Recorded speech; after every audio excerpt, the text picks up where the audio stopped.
Well, hello for the last time. Here we are, week 8 of this summer online course at Robert Morris University called Introduction to Ethics. I've been glad to be your professor in this time together, and we've covered a lot of topics that covered a lot of ground. You've been really excellent in your discussion threads and in the work you've submitted. I've been pleased. And all the studying about ethics, everything that we've considered in the textbook and all those videos we've seen and all the work that we have done in the conversation is nothing unless it bears fruit somehow for you in the actions you take. I've got my buddy here, Rafiki Man, and he says, draw lines somewhere. Remember we talked about Martin Luther and the fact that he needed to draw boundaries in his life. New boundaries because his experiences were such that radical new understandings were emerging. In some cases, they were going back to old roots and purging away some of the things that were in the way of his genuine practice of piety and faith.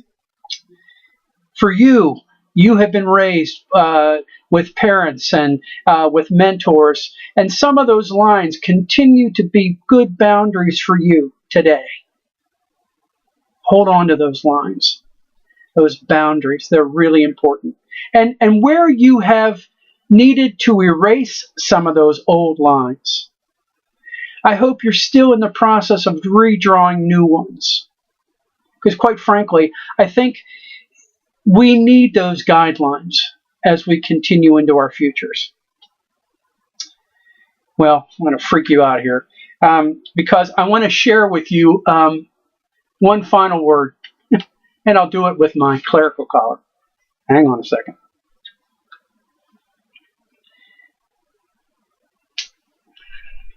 By way of illustration of what I believe ethics ultimately are about, here we go.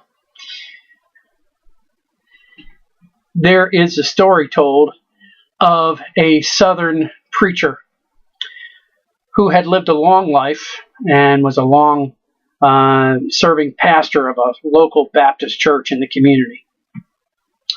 And when he died, the obituary the following morning said this: Pastor Jones lived his life the best way he could.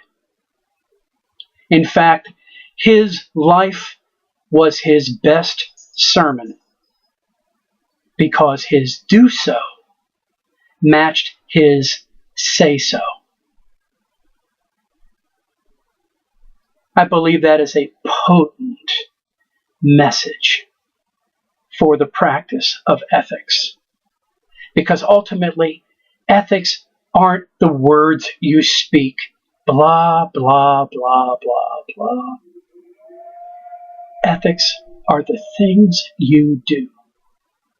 The habits of life, the practice of life by which you make your way into the world. And so let your life, how then shall I live, be your best witness, testimony, sermon, because your do so matches your say so. I wish you well. Thanks for coming along on the journey with me. Bless you.